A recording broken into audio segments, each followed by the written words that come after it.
Thank you, Madam Chair. Welcome, Secretary Mnuchin. I have concerns about the status of the ongoing negotiations at the International Association of Insurance Supervisors. They're developing an international capital standard. I would note that Randy Quarles gave a speech in January and stated that the ICS, quote, may not be optimal for the United States insurance markets, obviously expressing some concern about this negotiation. I guess my question to you is, looking at this tried and true U.S. system of insurance regulation in your role in the FSB, are you going to lean in and protect our system, advocate, fight, negotiate for our system and our capital standards? Of course. Are you doing that?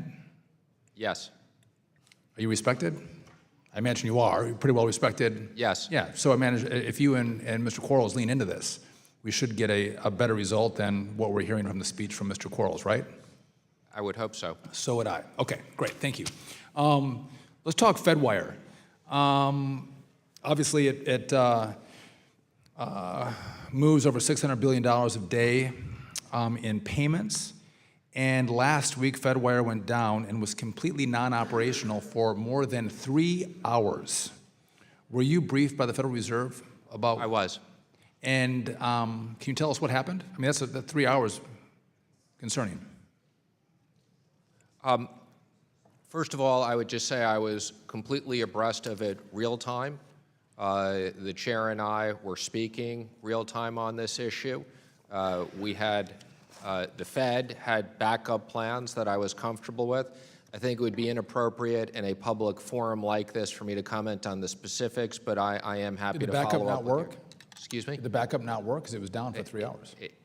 Again, I want to be careful. I'm more than happy to come and talk to you in a different setting. I will say I have complete confidence in the FedWire system. I was fully aware of the specifics of what were going on.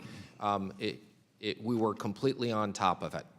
Okay, I'd appreciate a further conversation in a different setting. Are you a lawyer? I am not, but I deal with a lot of lawyers. I'm sorry about that.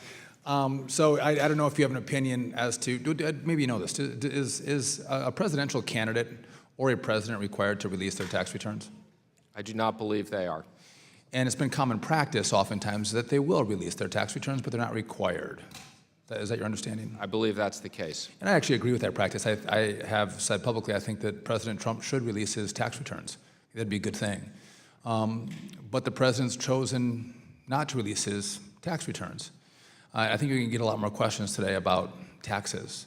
And I would just note that to walk down a political road where we're going to use the chairman of Ways and Means and the power given to the chair for political purposes to gain the tax returns of our political opponents. We know that when one action is taken, it oftentimes doesn't stop. I don't know if anyone in this room wants to have their taxes released. I don't know if Hillary and Bill want theirs released and Obama want his. We could play this game out. And I guess this is for no investigative purpose. We heard for 2 years that Bob Mueller has to be protected. Bob Mueller is the gold standard. Don't cut his money. You make sure that you protect him and let him do his work.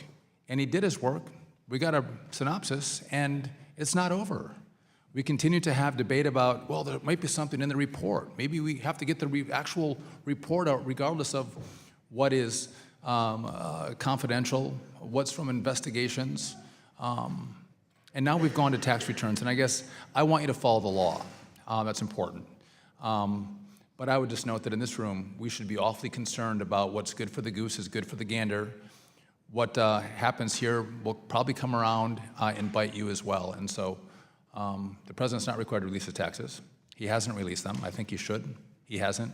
And I think we should let it go at that. Well, as I've said, we do intend to follow the law. I would just say, I think that if Kevin Brady, when he had been chair of the committee, had requested high-profile Democrat tax returns, there would have been significant concerns. There would have been concern. I'm shocked to hear that, Mr. Secretary. Of course there would have been concern. I agree with you. Mr. Duffy, your time is over. The gentleman from New York.